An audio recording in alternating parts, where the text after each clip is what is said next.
ಈ ಉಭಯ ಸೈನ್ಯಗಳ ಮಧ್ಯೆ ರಥವನ್ನು ನಿಲ್ಲಿಸು. ನನ್ನೊಡನೆ ಯುದ್ಧ ಮಾಡಲು ಬಂದಿರುವ ಮಹಾವೀರ ಯೋಧರನ್ನೊಂದು ಸಾರಿ ನೋಡುವೆನು. ದುರ್ಯೋಧನ ಹಿತಾಕಾಂಕ್ಷಿಗಳಿಂದ ಪ್ರಾಣಗಳನ್ನು ತೃಣಾಪಾಯವಾಗಿ ಪರಿಗಣಿಸಿ ಕುರುಕ್ಷೇತ್ರದಲ್ಲಿ ಸಮ್ಮಿಳಿತವಾಗಿರುವ ಆ ಕ್ಷತ್ರಿಯ ವೀರ ಯೋಧರನ್ನು ನನಗೆ ತೋರಿಸು. ನಿನ್ನ ಇಚ್ಛೆ ಅರ್ಜುನ. ನೋಡು, ಕೌರವರ ಚದುರಂಗ ಬಲ ಸಮೇತವಾದ ಸೈನ್ಯವು ಚಂಡಮಾರುತದಂತೆ ತನಗೆ ಪ್ರಿಯರಾದ ಕರ್ಣ ದುಶ್ಯಾಸನರೊಡನೆ ಅಶ್ವರೂಢನಾಗಿರುವನು. ನೋಡು, ಜಯದ್ರಥನ ಬಲಗಡೆ ಒಂದೇ ವಿಧವಾದ ಚದುರಾಶ್ವಗಳಲ್ಲಿ ಕುಳಿತಿರುವವರೇ ಕೌರವೇಶ್ವರನ 98 ಮಂದಿ ಸಹೋದರರು. ಆ ಸಮೂಹದಲ್ಲಿ ಅವರ ರಕ್ಷಣೆಗಾಗಿ ಧನುರ್ಧಾರಿಯಾದ ದ್ರೋಣರು ಮುಂದೆ ನಿಂತಿರುವರು. ನಮ್ಮ ಕಡೆ ನೋಡುತ್ತಿರುವವನೇ ಅಶ್ವತ್ಥಾಮ.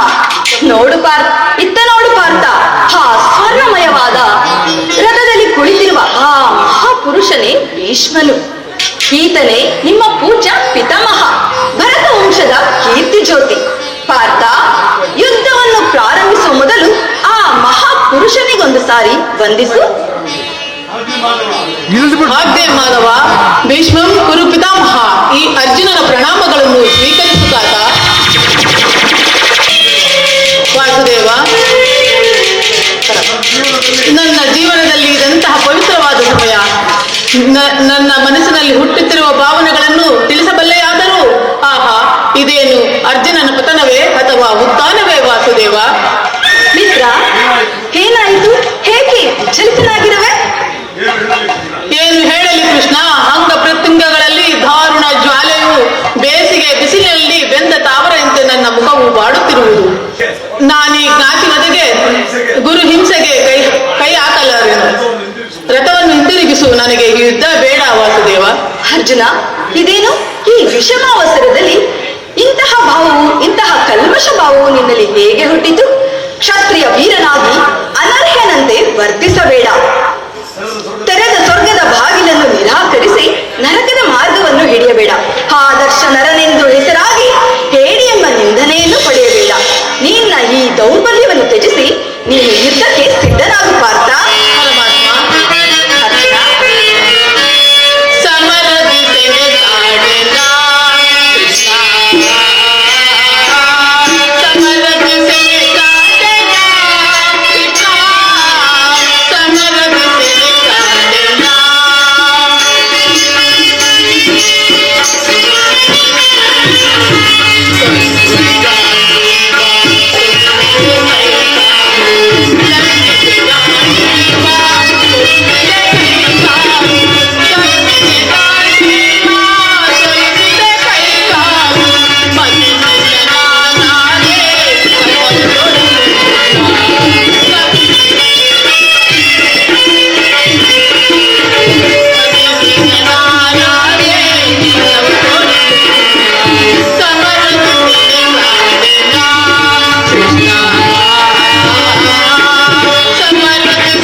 ಅರ್ಜುನ, ಯಾರನ್ನು ಯಾರು ಒದಿಸುವುದು?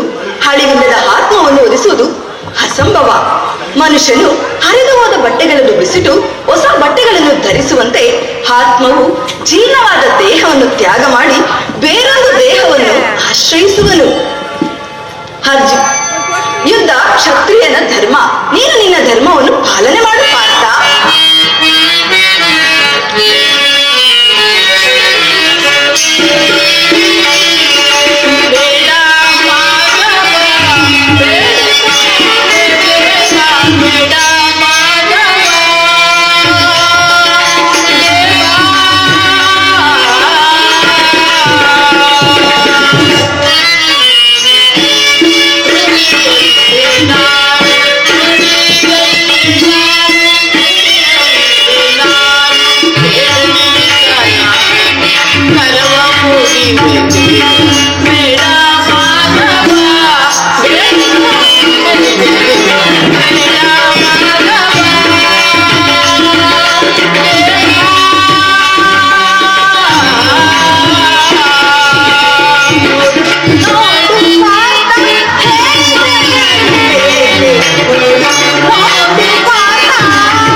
ಜನಾರ್ದನ, ಯುದ್ಧದ ಹೆಸರೆತ್ತಿದ್ದರೆ ನನ್ನ ಹೃದಯವು ಕಂಪಿಸುವುದು. ದುಸ್ಸಾಹಸ ಶ್ವೇತಾಧಿಕ್ಯದಿಂದ ನನ್ನ ಸರ್ವಾಂಗಗಳು ನಿಷ್ಕ್ರಿಯವಾಗುವುದು. ನಾನು ನೋಡುತ್ತಿರುವುದು ಏನನ್ನ? ಪಾರ್ಥ, ಸ್ವಧರ್ಮ ಪಾಲನೆಯಲ್ಲಿ ಪ್ರಾಣಗಳನ್ನಾದರೂ ತ್ಯಜಿಸಬಹುದು, ಆದರೆ ಪರಧರ್ಮ ಅವಲಂಬನೆಯು ಅನರ್ಥಕಾರಿ. ನೆನಪಿರಲಿ ಅರ್ಜುನ, ಇದು ಧರ್ಮ ಯುದ್ಧ. ಅಜ್ಞಾನದಿಂದ ಕರ್ಮಭ್ರಷ್ಟನಾಗಬೇಡ. ಪರಮಾತ್ಮ, ಈ ಯುದ್ಧದಲ್ಲಿ ನನ್ನ ಧರ್ಮವೇನು? ವಾಸುದೇವ, ಧರ್ಮನಾಶವೋ ಧರ್ಮ ರಕ್ಷಣೆಯೋ ಉಭಯಭ್ರಷ್ಟನಾಗದಂತೆ ನನಗೊಂದು ಗತಿಯನ್ನು ತೋರಿಸು ವಾಸುದೇವ. ಪಾರ್ಥ, ಕರ್ಮವು ಮಾನವ ಜೀವನದ ರಾಜಮಾರ್ಗ. ನೀನೀಗ ಕರ್ಮ ತತ್ಪರನಾಗು. ಫಲಗಳನ್ನು ಚಿಂತಿಸದೆ ನಿರ್ದಿಷ್ಟ ಕಾರ್ಯವನ್ನಾಚರಿಸು. ಏಕೆಂದರೆ ಫಲವು ಮಾನವನ ಅಧೀನವಲ್ಲ. ಇಹದಲ್ಲಿ ಕೀರ್ತಿಯನ್ನು, ಪರದಲ್ಲಿ ಸ್ವರ್ಗವನ್ನು ಪಡೆಯುವೆ ಪಾರ್ಥ. ಪರಮಾತ್ಮ, ಈ ದಿವ್ಯವಾಣಿಯಿಂದ ನನ್ನ ಪ್ರಸ್ತುತ ಪ್ರಜ್ಞೆಯನ್ನು ಎಚ್ಚರಿಸುತ್ತುವ ನೀನು ಯಾರು ಕರ್ಮಯೋಗಿ? ಇಹಲೋಕದಲ್ಲಿ ನಿನ್ನ ನಿರ್ದಿಷ್ಟ ಕರ್ಮವೇನು ವಾಸುದೇವ? ಅರ್ಜುನ, ಇಹಲೋಕದಲ್ಲಿ ನಾವಿಬ್ಬರು ಅನೇಕ ಬಾರಿ ಜನ್ಮಗ್ರಹಣ ಮಾಡಿರುವೆವು. ಅವುಗಳ ನೆನಪು ನನಗಿರುವುದು, ನಿನಗೆ ನೆನಪಿಲ್ಲ. ನಾನು ಜನ್ಮ ಜಲಾರಹಿತನು, ಅವ್ಯಯಾತ್ಮನು, ಪಂಚಭೂತಗಳಿಗೆ ಒಡೆಯನು. ನಾನು ಆತ್ಮ ಮಾಯೆಯಿಂದ ಪ್ರಕೃತಿಯನ್ನು ಆಚರಿಸಿ ಭೂಮಿಯಲ್ಲಿ ಅವತರಿಸುವೆನು. ಯಾವಾಗ ಅಧರ್ಮವು ಉದ್ಧಾರವು, ಧರ್ಮವು ಪತನವಾಗುವುದೋ ಆಗ ನಾನು ಈ ಭೂಮಿಯಲ್ಲಿ ಜನಿಸುವೆನು. ಸಜ್ಜನರ ಪಾಲನೆ, ದುಷ್ಟನಾಶ, ಧರ್ಮ ಸಂಸ್ಥಾಪನೆ ಇವು ನನ್ನ ಅವತಾರದ ಗುರುತುಗಳು ಪಾರ್ಥ. ಪರಮಾತ್ಮ, ನಿನ್ನ ಅವತಾರದ ಗುರುತುಗಳೇನು?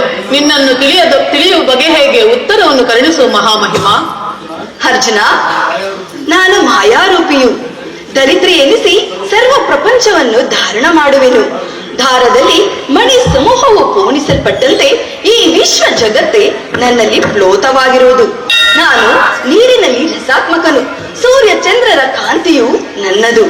ವೇದಗಳಲ್ಲಿ ಓಂಕಾರನು ನಾನು, ಸಮಸ್ತ ಭೂತಗಳಿಗೆ ಒಡೆಯನು ನಾನು.